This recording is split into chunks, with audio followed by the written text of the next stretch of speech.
not gonna let that happen. A blessing for you and a blessing for me. Good morning to you, Grenada, Carriacou, Pidi, Martinique, the rest of the Eastern Caribbean, the rest of the world. Oh yes, it will be. Don't let anyone steal your joy. That's the theme for this morning. That's the modus operandi for the day. Let no one, absolutely no one, steal your joy. All because I put my Jesus. You know there are some dream killers out there, right? Drink it up. Yeah. Living water, drink it up. But that's all right. Never thirst again.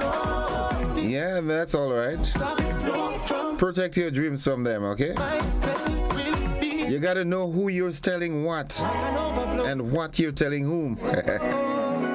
It's blessing. Oh my goodness, there are some folks out there who are some perfectionists, you know, and real pretenders. Oh yes, it But that's the way the cookie crumbles. It's all part of the parcel called life, eh? steal my joy. Steal my joy. I'm blessing Different strokes for different folks. for me. I want to say a very special good morning to all those who turned out yesterday. What is for me? Oh Yeah, putting mommy aside, putting her to rest. steal my joy. Steal my joy. Yeah. Met up so many wonderful folks yesterday. I want to say good morning to you, Miss Jamie Peters. How you doing? You all right? Yeah, Miss Lyra, Cousin Ann. All right, and the entire family. Laurie, man, on the bass. Yeah. Petlin George, good morning to you. Also, Mary E. Banks, good morning. Joining us very early on the live on our Facebook page. All those who extended condolences yesterday. Yeah. Family and friends.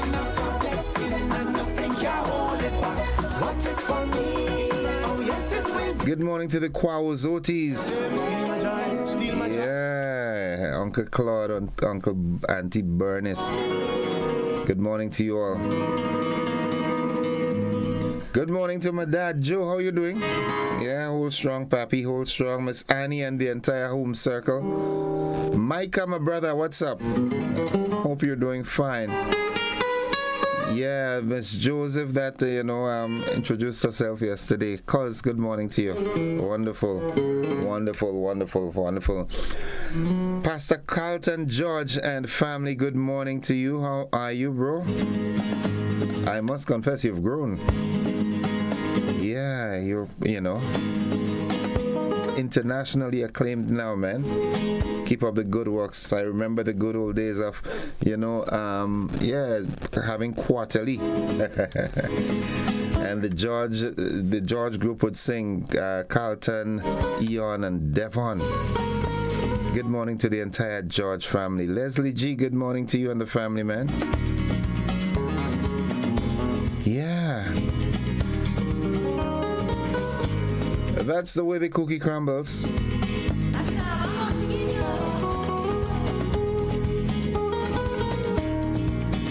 It's just about that time to get with the program at 24 minutes unto 7 o'clock. You know it's Friday, so this morning we have the education conversation that will carry us through the hour. Then just around 8:15, we've got another interview with some folks from GAP. Mr. Snag is going to be here along with his counterpart from Barbados. So we look forward to that conversation this morning as well. But at the present, it's time for the word of the day, and the word of the day today, it is an adjective. It is a descriptive word, a word that describes to enhance comprehension. Good. It's demure. Demure. D-E-M-U-R-E. Demure. Now, when describing something observed, such as clothing or an attitude, demure means not attracting or demanding a lot of attention, which makes it a synonym of reserved or modest.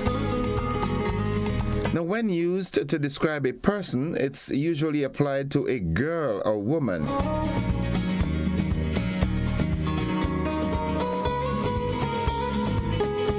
It It typically means quiet and polite. That's when it's being used to describe a girl or a woman. But it can also describe someone who puts on a show of false modesty, making it a synonym of coy.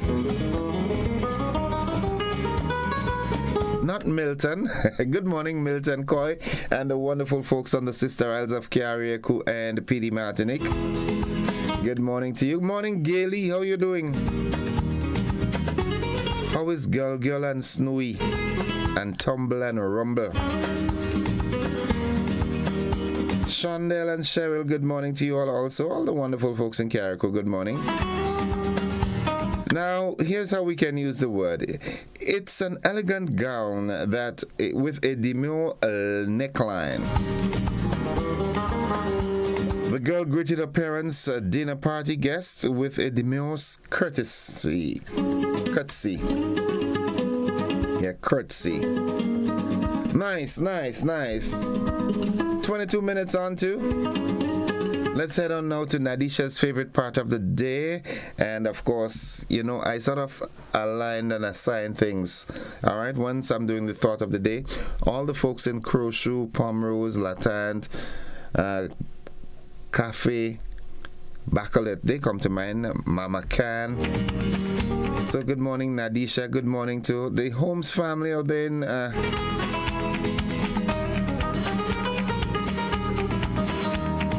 Cafe. Nakita, Ryan, the Sanderson family, good morning. Kitty Cat and everybody, good morning. Sing, good morning. Best fried chicken in the world. The thought of the day today says, having a sense of purpose is having a sense of self. A course to plot is a destination to hope for. Yeah.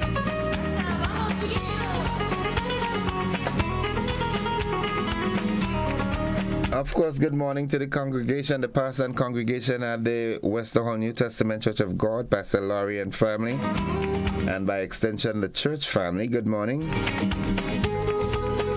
Royal John T. D. Gans and family, good morning to you, bro. Good morning to your mom. The Blackets, good morning. Yeah.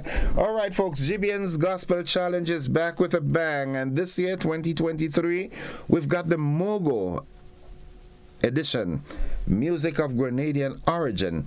Now that competition will be finaled on the 4th of November, Saturday the 4th of November. The auditions though will take place on Saturday the 23rd and Sunday the 24th of September. That's next weekend. All right.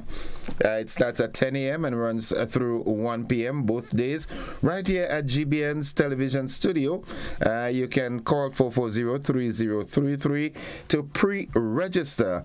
Now it must be noted that on the night of the final, you must do an original song. Original music must be done in the final. So please be guided accordingly. Nice. What's buzzing this morning? Drone technology for farmers in Grenada. That's buzzing. Yep, that's a good initiative. I like this. Also buzzing this morning, water tanks were donated to help farmers on the Sister Isle of Carriacou to help cope with the heat or the extreme heat. Good.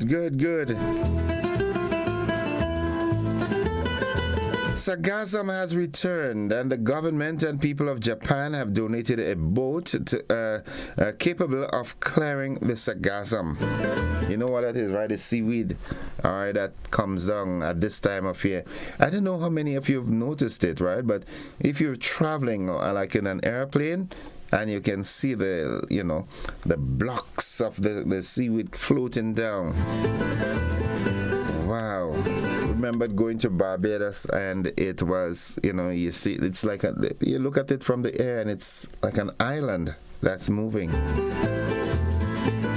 All efforts are being made to, to clean it up, clear it up. And it's got that smell with it. Well, I did some research and investigation, and it is said that the smell that you get from the sargassum seaweed is because of animal life that is, taken. Young fishes and so forth that get caught up in the seaweed and dies, and the smell comes out. I just have this opinion that this sargassum seaweed has a good purpose. We just maybe haven't identified what it is as yet, but I am certain that it can be used to do something constructive, something useful. Nonetheless, we've heard that the government and people of Japan have donated a boat that would be that is capable of clearing and assisting, and there's some training going on with for the use of the boat, how we can use it to clean up and clear up the seaweed. All right. While at this, as I spoke about the seaweed, I want to say good morning to my good friend Dark Knight. I don't know, Dark Knight, you down here or you up New York? Which one? You look like a Labor Day man, so you must have gone up for the Labor Day, right? Okay, right, it's 13 minutes on to, not 13, but 17 minutes on to 7 o'clock. Yep. Want to take the opportunity and say good morning to the management and the staff of the Six Senses Hotel. Big things are going on in St. David. As Miss Brown would say, big things are going on. Yeah, and the Continental is coming right after. So my friend from St. David, who always talks about the economy and the fact that St. David has been left behind, well, I think things are about to turn around. Things are already turning around because a whole lot is going to happen in St. David. So St. David people, as Blossom Alexis would say, preparate yourself, all right? It's time to think of something that you can do, that you can take advantage of the opportunities that will come with the Six Senses and the Continental, and so many more developments that will be coming through St. David. As I said earlier, Matthias and his team will be with us this morning on the Education Conversation. Then we've got another interview at 8:15. A representative from the Barbados Association of Retired Persons, BARP, together with Mr. Nicholas Snag from the Grenada Association of Retired Persons. I think there's an election coming up today, so they're here to sensitize the general public on that. Sylvina Charles says, blessed morning, innocent. Have an enjoyable day. You too, Sylvina. Sonia Mathlin Scott, good morning, GBN, Grenada, Carriacou, and Pity Martinique. Good morning, everyone. Have a blessed and productive day. Indra Gabriel, good morning, Innocent. Good morning, Indra. Maxwin Belfon, good morning, Mr. Joseph. Good morning, Maxwin. You have two surnames, right? You know that. Good morning to my good friend, or past classmate, Rene Belfon. The graduating class of 89. Good morning.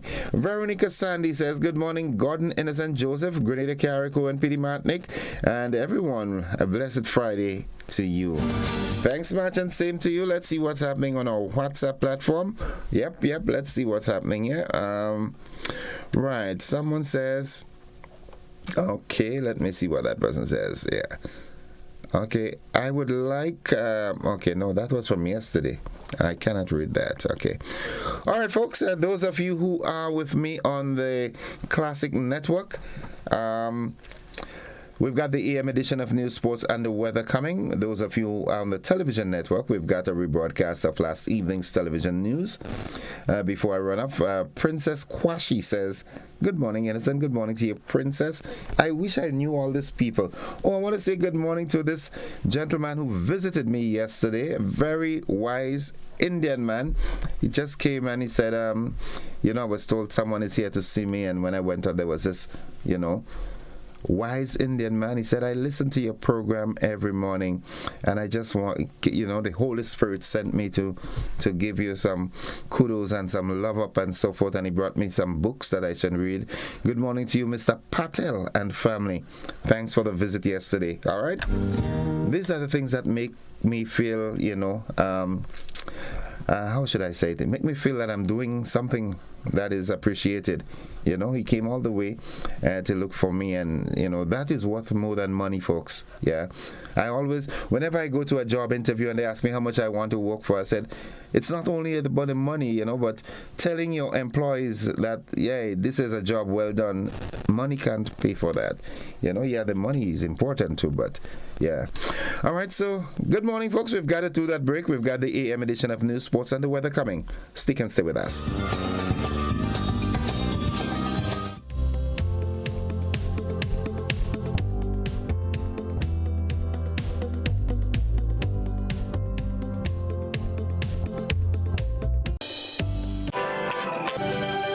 Good evening, I'm Kenroy Batiste. Prime Minister Deacon Mitchell left Grenada earlier today to attend the G77 and China summit in Havana, Cuba on Friday and Saturday.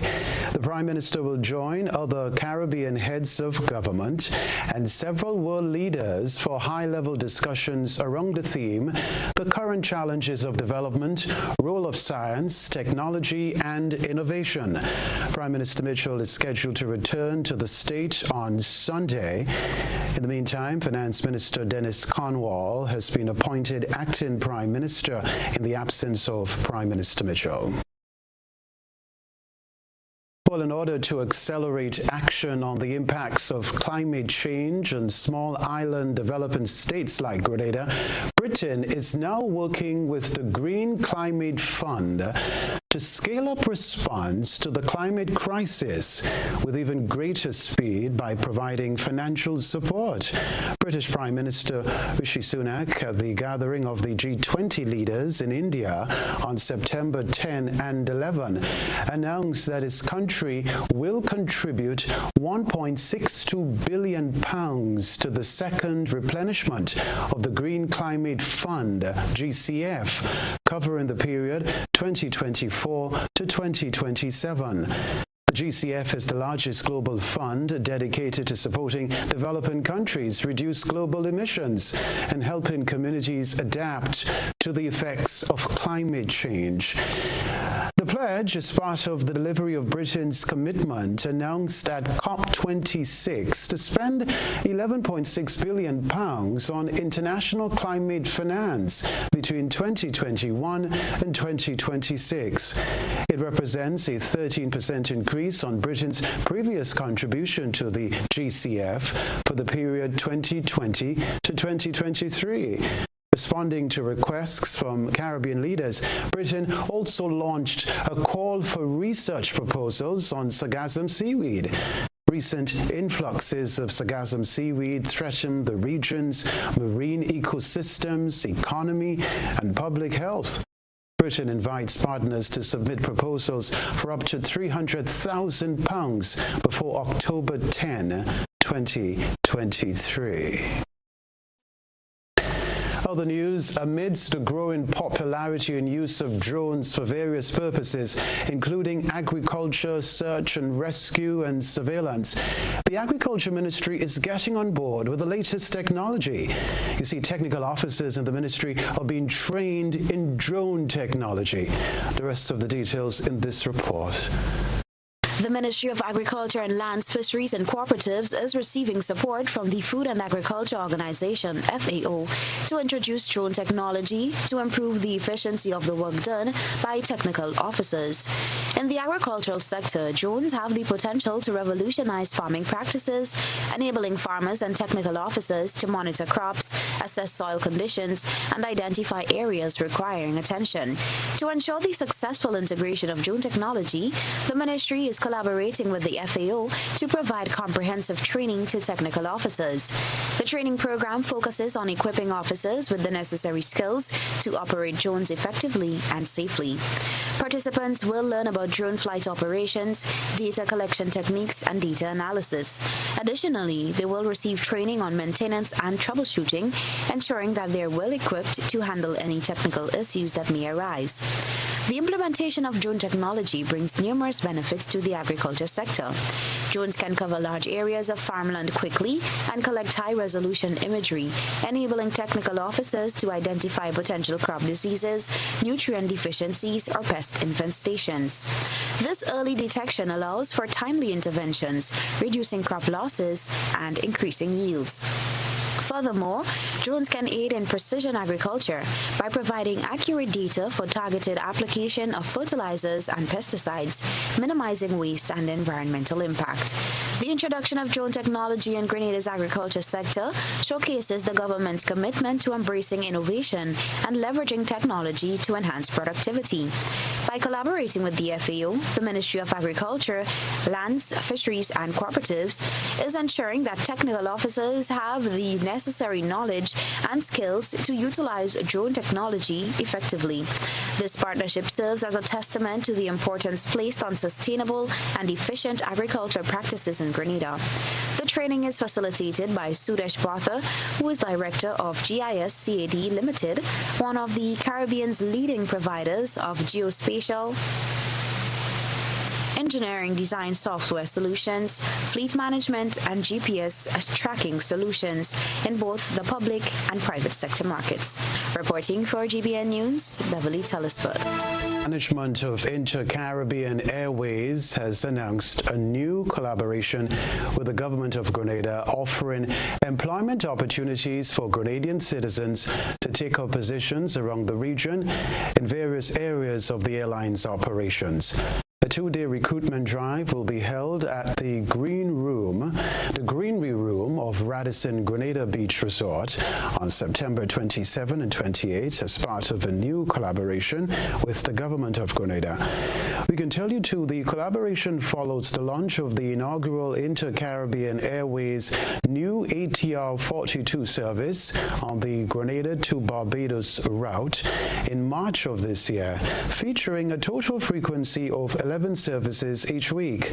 According to a statement issued by the Turks and Caicos-based airline on Thursday, the recruitment drive is part of the airline's strategic decision to grow its team across various roles within its regional network and strengthen its commitment to the region and the communities it serves. There are 15 positions up for grabs, including country service manager, service station manager, marketing specialist, and flight attendants. The employment event will take place in 2 sessions each day to accommodate optimal participation. The first session will run from 9 a.m. to 1 p.m. and the second session from 3 to 7 p.m. Candidates interested in participating in the recruitment drive are being encouraged to submit their resumes ahead of the event date by forwarding them to hr@intercaribbean.com. The Fisheries Division of the Ministry of Agriculture and Lands, Fisheries and Cooperatives has received a valuable tool to help manage Grenada's persistent sargassum problem, which has plagued the island since 2011. Beverly Telesford reports. This tool, an over 20-foot-long boat, along with essential materials, equipment, and spare parts, was made possible through a generous donation from the government and people of Japan as part of the Japan Grant Aid for the Economic and Social Development Program for Grenada. The official launch of this boat and its accompanying resources took place on Monday at the Kirani James Boulevard. Justin Rennie is the Chief Fisheries Officer and technical expert within the Fisheries Division.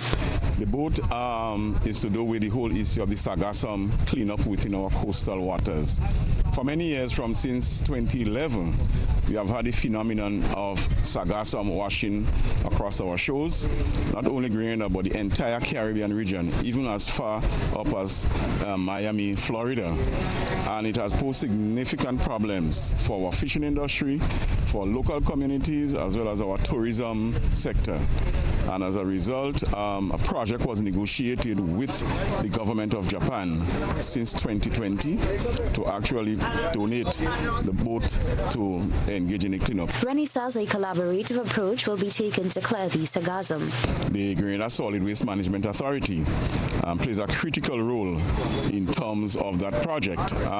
They are responsible for the land-based side of it, but in terms of the boat, it comes under fisheries, but they also are part of it. it. You have other ministries such as climate resilience, the Ministry of Agriculture, of course, tourism, who would all be a part of this effort to clean up our coastal areas. A representative of Nito Seimo in Japan spoke of the initiative.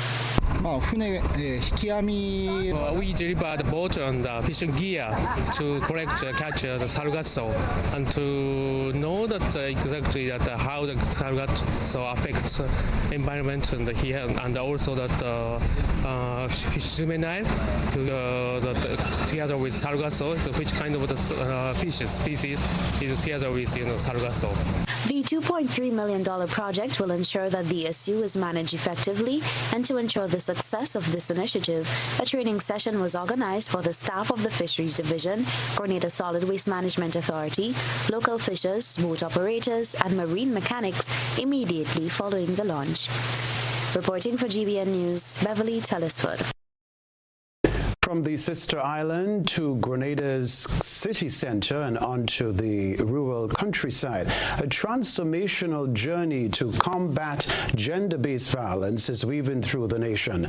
My colleague Nisha Paul has been following the gender-based violence unit within the Ministry of Social Development as it conducts a series of targeted and multi-sectoral training workshops under the Grenada Spotlight Initiative on the standard operating procedures for addressing the issue. Gender-based violence, or GBV, is a pervasive issue encompassing various forms. In 2022 alone, the Royal Grenada Police Force recorded a total of 335 reports, including rape, indecent assault, sexual intercourse with minors under 13 and 16 years old, and cases of incest. The standard operating procedures, which was launched in December 2022, serves as a comprehensive guide to create synergy between the police, health, judicial, and social services sectors, outlining the individual and collaborative roles in addressing gender-based violence. Stakeholders in the parish of St. Patrick were brought up to speed on the standard operating procedures for gender-based violence during a session at the Belmont Estate on Wednesday.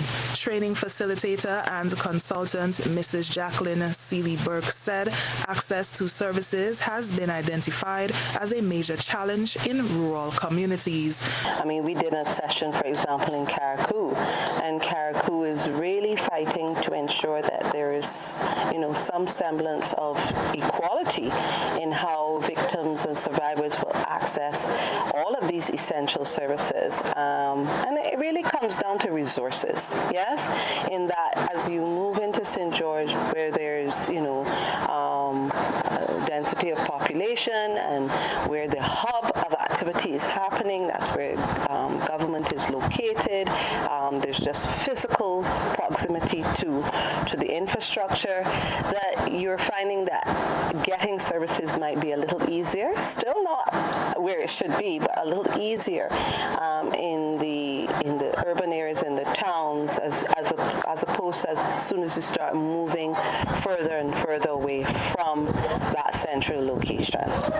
Wednesday's session saw participation from well-known religious leader in St. Patrick, Pastor Dave King, who has encountered domestic violence issues during his interaction with people in the parish. Pastor King, who is associated with the Pentecostal Assemblies of the West Indies, highlighted the importance of the training. And I believe when you talk about domestic violence, I think it affects all of us at some point. And so, not only knowing that there is domestic violence, I also believe it is also important for us to be able to respond appropriately to what is called domestic violence. And I don't think that any one of us by ourselves can safely say that we have all that it takes to be able to do that.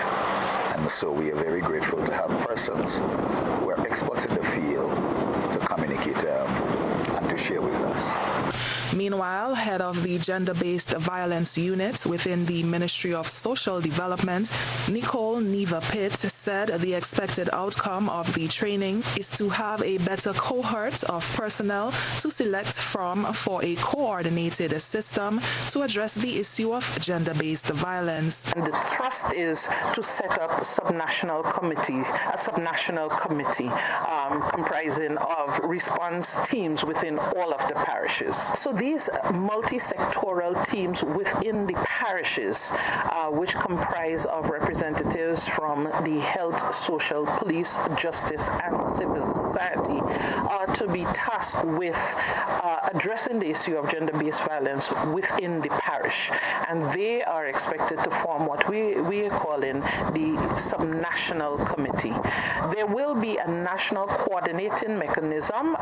More information will be following on that. Training continued with service providers in St. Andrew on Thursday.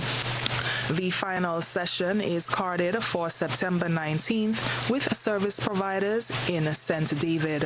AN News, I'm Nisha Paul. All right, this story to report. Farmers on the Sister Isle received some much-needed equipment that would help them upgrade and protect their farms, especially against rising temperatures. Rena Pett Thomas reports.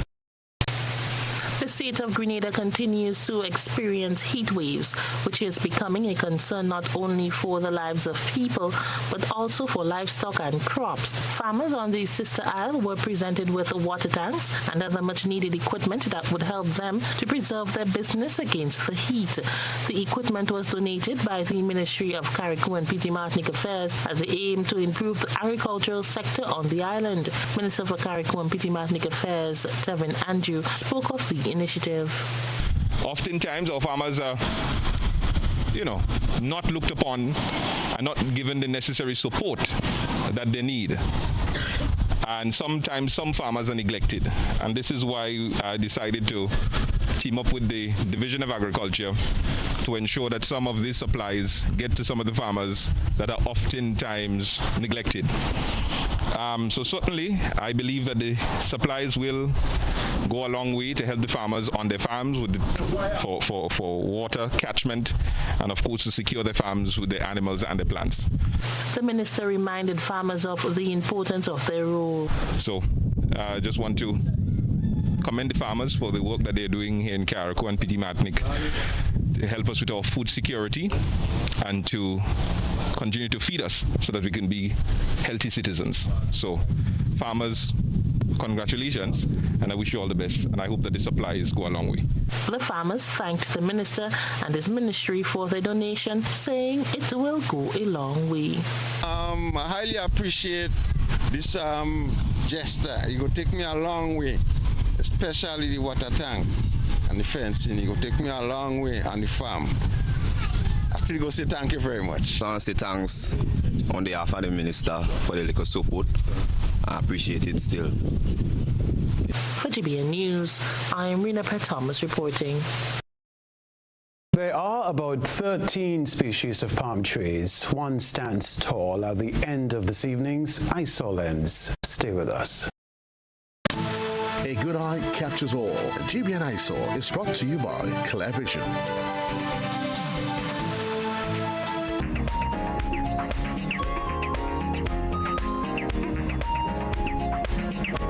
Our citizen journalist tonight submitted a photograph of a caryota or fishtail palm tree in their yard in St. Andrew.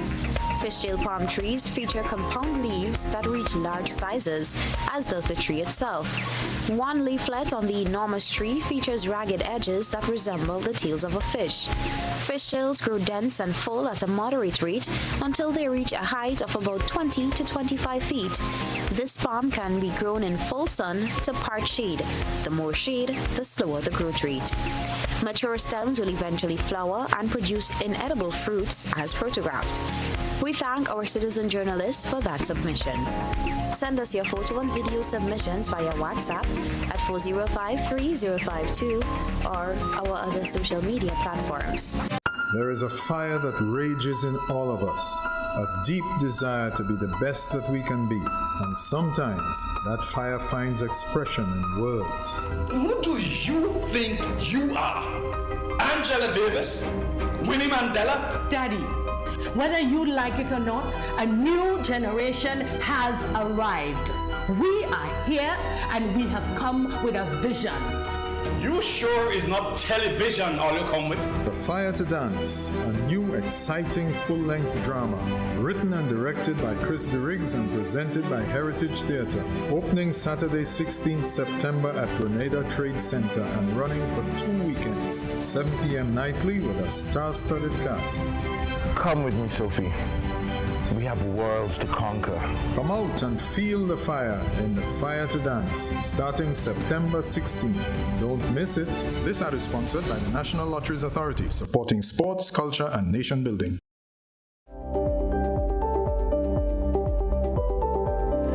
Hi, my name is Dwayne Thompson, co-owner and founder of Grenada Tours, Taxi and Rental. We provide transportation tours in the field of tourism. Being in the field of tourism, the pandemic have taught us that we need all the help we can get, which the NIF has been very helpful in doing so. But as a small business owner, we are even more excited right now with the new initiative that the NIF have launched, providing a little bit more flexibility for small businesses like ourselves. So we definitely encourage all of the small business to consider getting on board with the NIF and this new initiative that allows the level of flexibility that they have implemented.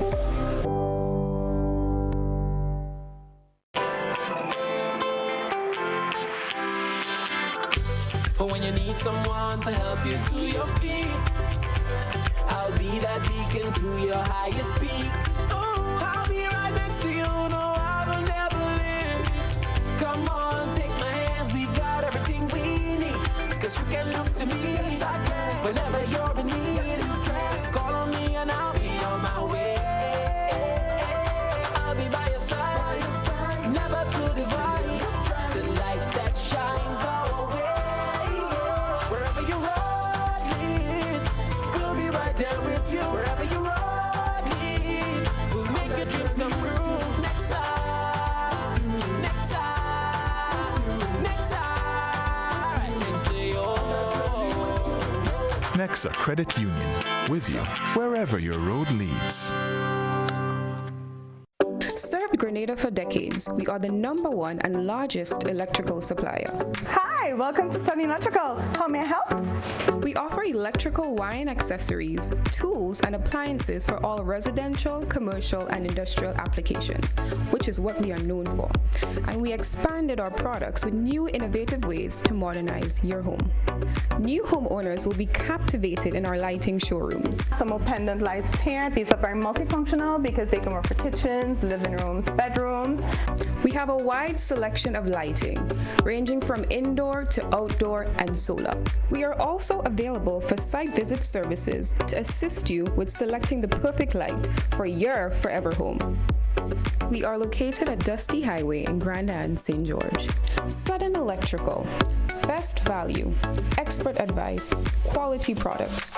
We hope to see you soon. Hello, ECS. Yo, OECS, this is your ocean. If I am to protect your future, we have to work together. It's the time to work together. If I am to help protect your future. Once I used to be so pure and clean, and those hills were so fresh and green. But now you see me as your dumping ground. Current situations has me choking on your pollution. Think hard about it.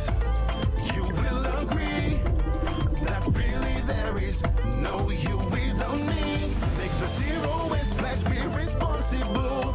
Reduce your waste, recycle where possible. It's down to you, so make the commitment. Recycle for blue oceans and our betterment. Recycle OECS, green actions, blue oceans. For blue oceans and our betterment.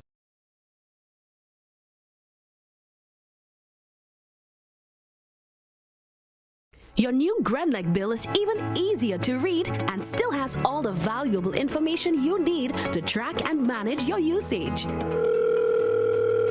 Hey Mom, okay, your friendly tech support is here. So you got the new Grenleg bill? Let's take a look.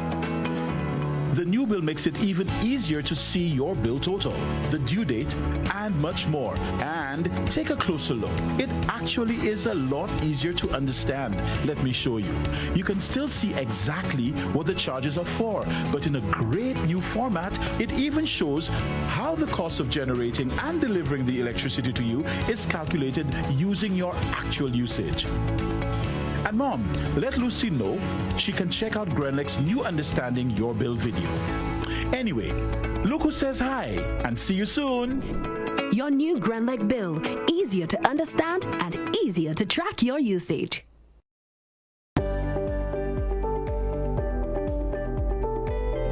My name is Alimaka Motley. I've been here doing nails since 2017. Me being self-employed, I have realized that paying the NIS benefits me now and even when I retire.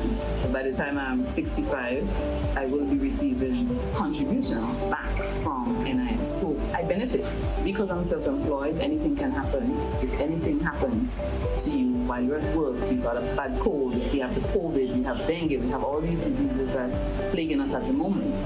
NIS will be giving you back some form of money when you're ill. So I would encourage all small business persons to sign up with NIS now.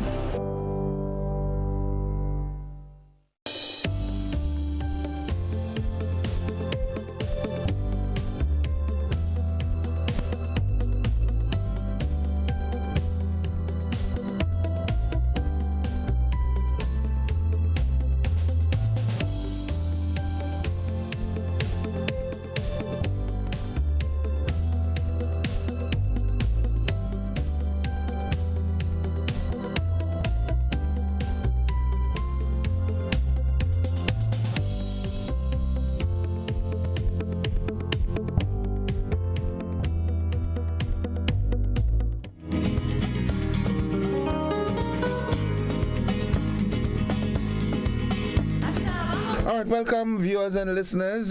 This is the education conversation this morning, and it's a continuation. This is actually a fourth week, and it's a pleasure to welcome to the studio a panelist from last week. We have a repetition in our auxiliary guest because Matthias is a staple to the program, Mr. Kwasi Phillips, yes. And Matthias is here with us. So what we usually do, as always, we usually have a recap of what we did the previous week, and then we delve into the conversation for this morning. So last week we looked at which level of education is most important, the primary or the secondary, and Mr. Phillips gave us some very sound reasons why he thinks the primary level is the most important level. So we want to just do a recap of that and then go forward.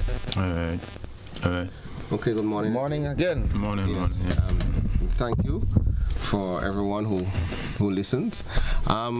So last week we went into primary education, and we would have identified that primary education is the most important level of education that we have, and its importance is significant because it takes the child from, well, basically where the parent would have left them into significant skills and learning that would enable them to bring them to functionality in society.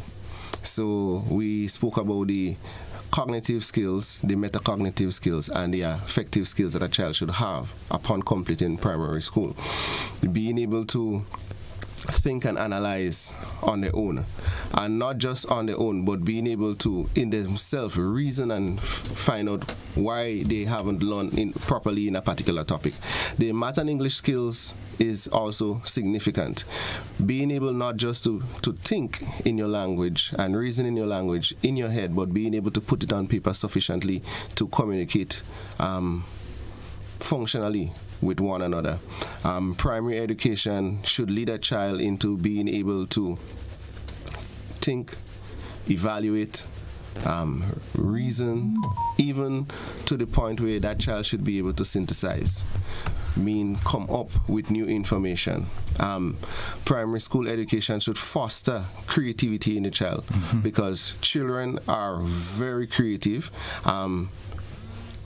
Somewhere along the line we lose it, whether it be we are educated out of being creative or in the home we are, I guess, as much trained away from it.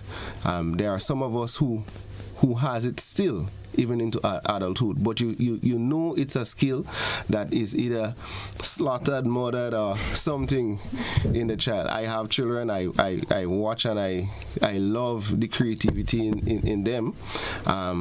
You would see it in some secondary school children, but the bulk of them, is it safe? I mean, I'm happy you raised that.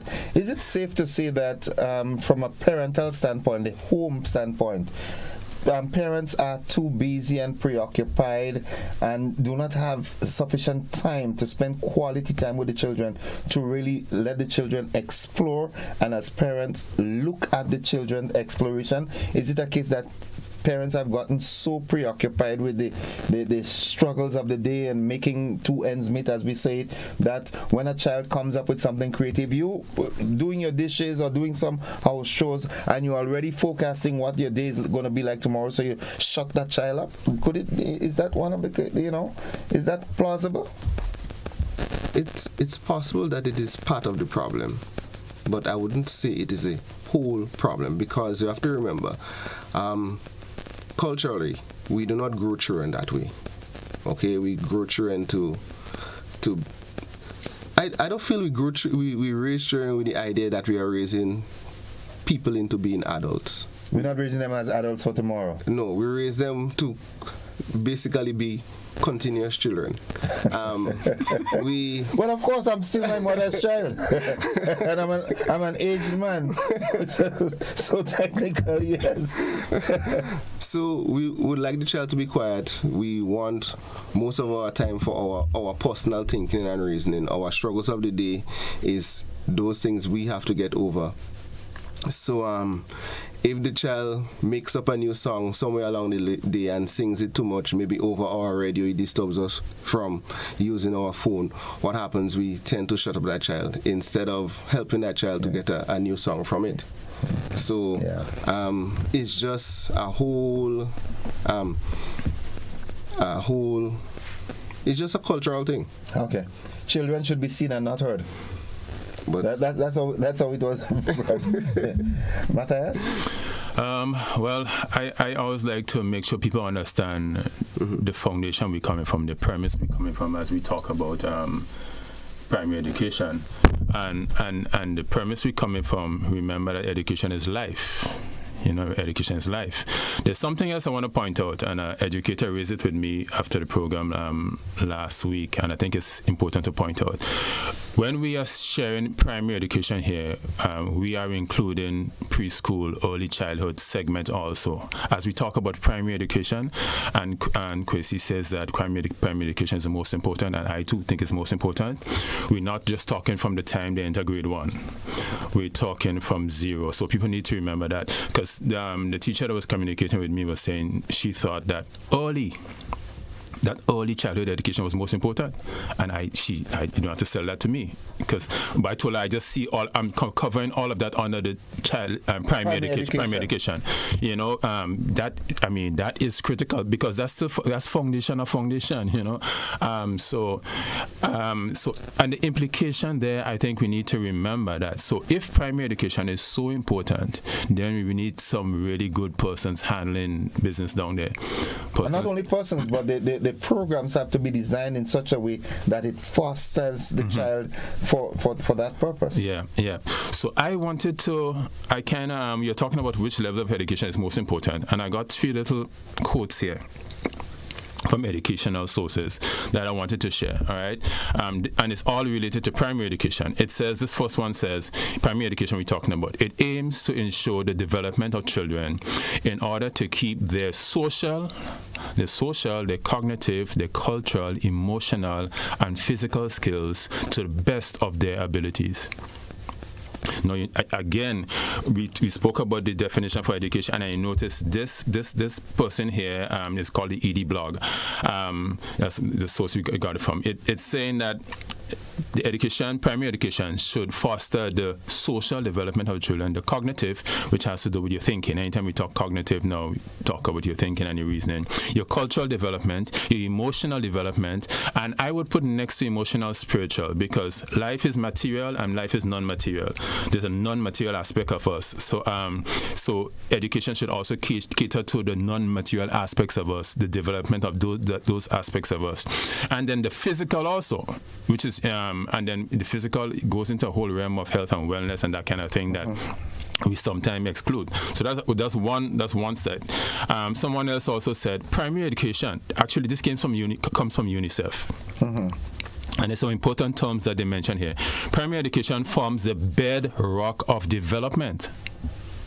Of development in general, not just and when they talk in development, we're going even broader. The whole not just of the child, but even the land in which you live in, the country in which you live in. Because UNICEF is coming from a developmental kind of perspective. So they're saying primary education forms the bedrock foundation again of development.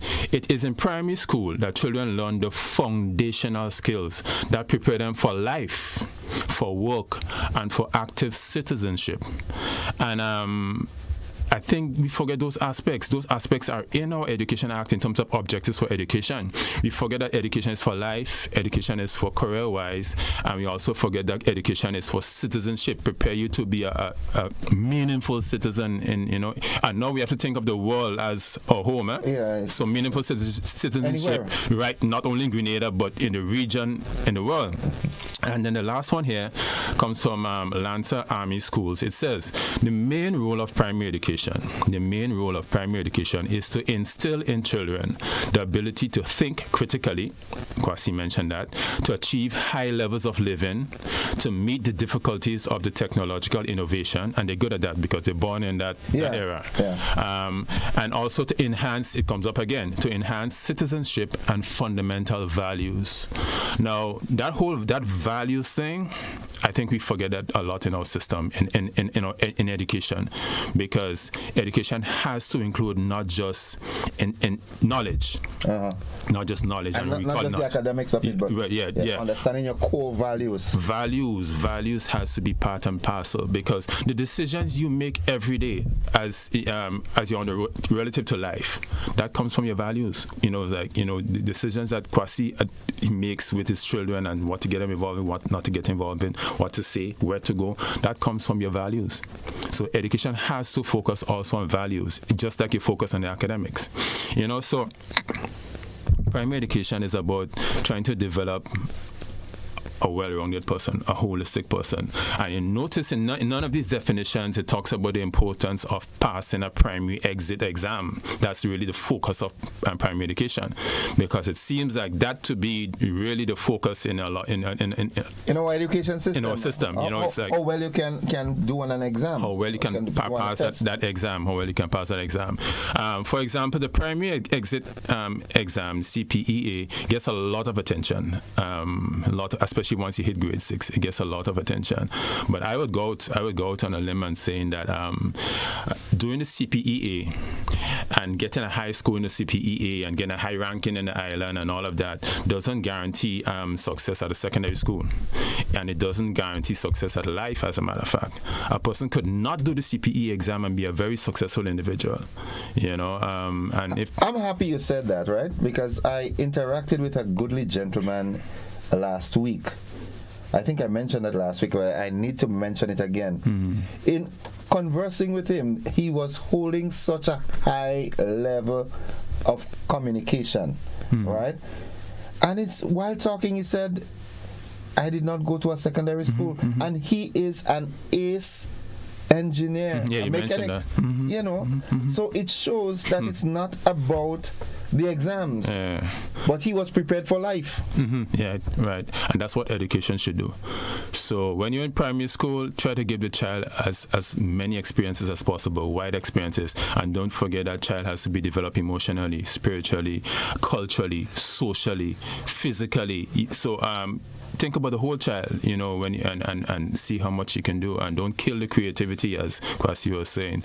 Having said that, gentlemen, are you satisfied, or what is your take on the construct now of our primary education system, our education system on a whole? But let's zero in. Do you think our primary level of education, the system that runs that, is apt for what we were expecting, what the descriptions that we've given? Well, maybe Kwasi could answer, because he just got a fresh bunch coming out of primary school. You teach Form 1, so? Yes, I teach Form 1. He could probably say what he thinks as, So is the system,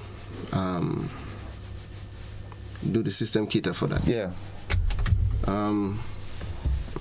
Yes and no. You see, the system is designed to maximize in the quantitative area of the students being able to acquire a certain score in the paper and pencil exam. So that is what is directed towards students spend a lot of time engaging in answering questions, and teachers spend a lot of time in trying to get students to understand the basic concepts. So when they get to secondary school, the flow of learning could continue smoothly. Now, the learning as it's concerning where you learn about concepts and basic information. Now, where Mr. Williams spoke concerning about the spiritual aspect of the child life and the social aspect and the emotional aspect of the child life, not so much. Okay, and when this area is derailed, then you have an educated fool, more or less. And I feel that is where the significant aspect of our problem stems from.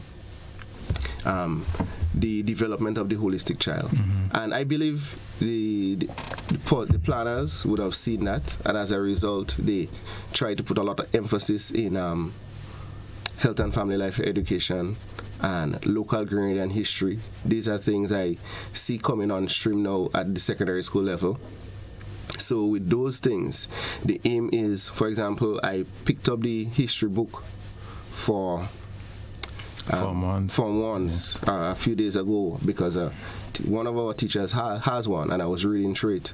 And even as an adult, that's the first time I'm coming across such information. And I was pleased to see, well, at least at the secondary school level, a child is going to learn more about being a Grenadian in that fashion.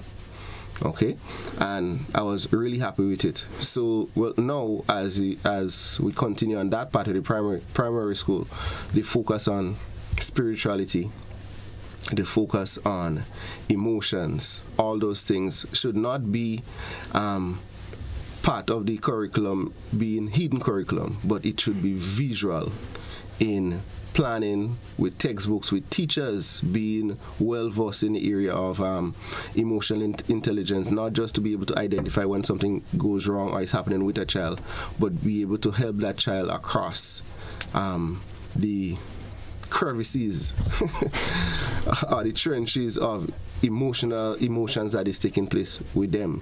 On the spiritual level, yes, having an understanding of God and who He is and what is our relationship with Him is for the school child is significant, because I don't believe that we want our children to be a godless people. Okay. All right. Okay, folks, it's 30 minutes after 7 o'clock. It is the Education Conversation with Kwasi Phillips and Mr. Matthias Williams. We take our first commercial break. We'll be back after these messages. Don't you go anywhere.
so it begins. A journey like none other. Every moment has the potential to be unforgettable. Bring home a piece of the tropical green forest with every emerald. Capture the sparkling light of flawless water in a diamond. Make the sunrise and sunsets last forever. With precious colored gemstones, the essence of happiness is in our most precious memories. So, when it all comes to an end, bring home something that will last forever. Colombian Emeralds International. Bring home more than a memory.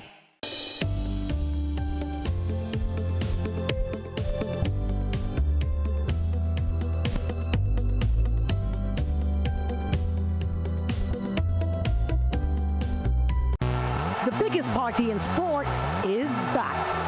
CPL and WCPL return with more action than ever before. Are you kidding me? Watch the biggest names in cricket battle it out in the race for glory.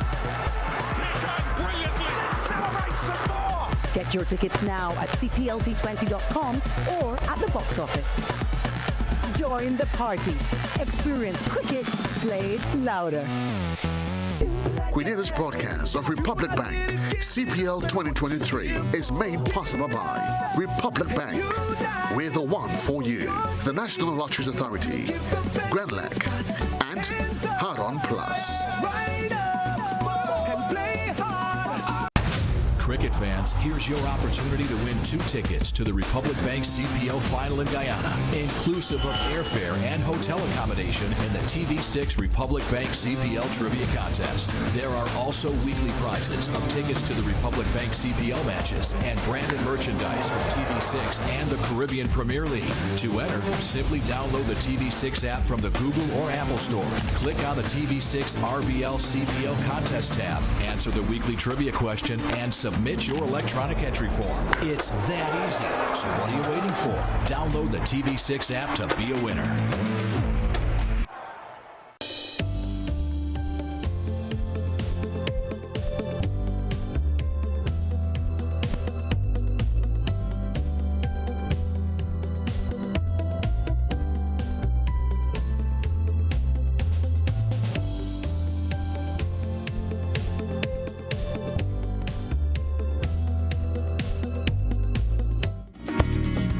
All right, welcome back, viewers and listeners. The education conversation this morning with Kwasi Phillips and Matthias Williams.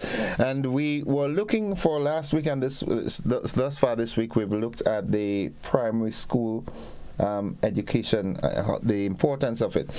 We just want to wrap up with a few words on the primary school, and then we want to delve into having, established the fact that the primary school primary education is of most importance. Having said that, what should the secondary school package entail? Okay. So let me just summarize tightly what we did, some of the points you raised on at the primary level. We're saying that it's important that they get a good foundation in numeracy and literacy. That's critical, and Kwasi mentioned that this morning again. Then we're saying they need to have a wide and a variety of healthy experiences, and a holistic approach to education and living. Then we're saying that we should teach them how to think critically, how to, not really what to think. They could find out the what, they could find the information. But how? How to think, knowing how to learn and how to learn independently, but also knowing how to learn with a group.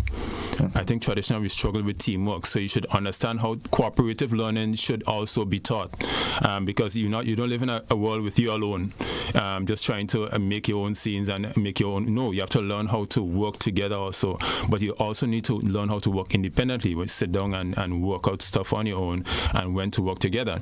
And then I'm not sure we highlighted this aspect enough at the primary level, and we include in early childhood, making learning fun, making learning attractive. You want to get the children addicted to learning, because education is lifelong. So you want to get them addicted to lifelong learning. And the way you do that is highlighting education through play. Children learn by playing. Playing is the main vehicle that children use to learn. So at the primary level, maths has to be fun, language has to be fun, science has to be fun, social studies fun, education has to be fun, and if you get to enjoy education,